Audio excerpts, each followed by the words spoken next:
Ալֆա ճառագայթում Ալֆա ճառագայթումը այն ճառագայթումն է, որը տեղի է ունենում, երբ ոչ կայուն միջուկներ արձակում են ալֆա մաստիկներ, երկու պրոտոններից և երկու նեյտրոններից կազմված նման է հելիումի միջուկի։ Ալֆա ճառագայթումը սովորաբար հանդիպում է ծանր տարրերի, ինչպիսիք են ռադիումի և պոլոնիումի միջուկների անկայունության արդյունքում։ Ալֆա ճառագայթման հիմնական հատկանիշները։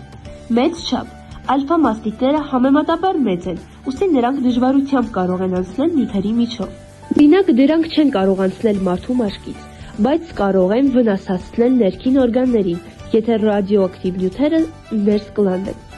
Ոչ անցանելիություն։ Ալֆա ճառագայթումը շատ քիչ կարող է ներթափանցել նյութի մեջ, այսպիսով նույնիսկ թուղթը կամ մի քանի սանտիմետր օդը կարող է կանգնեցնել ալֆա մաստիկների անցումը։ Բարձր էներգիա։ Ալֆա մաստիկները կարող են ունենալ բավականաչափ էներգիա, բեկումներ կամ վնասներ առաջացնելու համար, երբ դրանք բախվում են բջիջների կամ միջուկների հետ։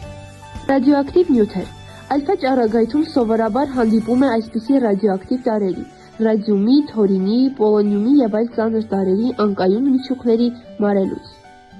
Ալֆա ճառագայթման բացահայտումը կապվում է Ռիչարդ Գերցելիմեի հետ, սակայն պետք է հիշել, որ ալֆա ճառագայթման բնույթը և նրա առավել մանրամասն ուսումնասիրությունը սկսվել է նաև Հանս Գեյգերի և Էրնեստ Ռութերֆորդի աշխատանքներում։ 1911 թվականին Ռութերֆորդը անցկացրել է հայտնի ռադիոակտիվ ալֆա ճառագայթման փորձը,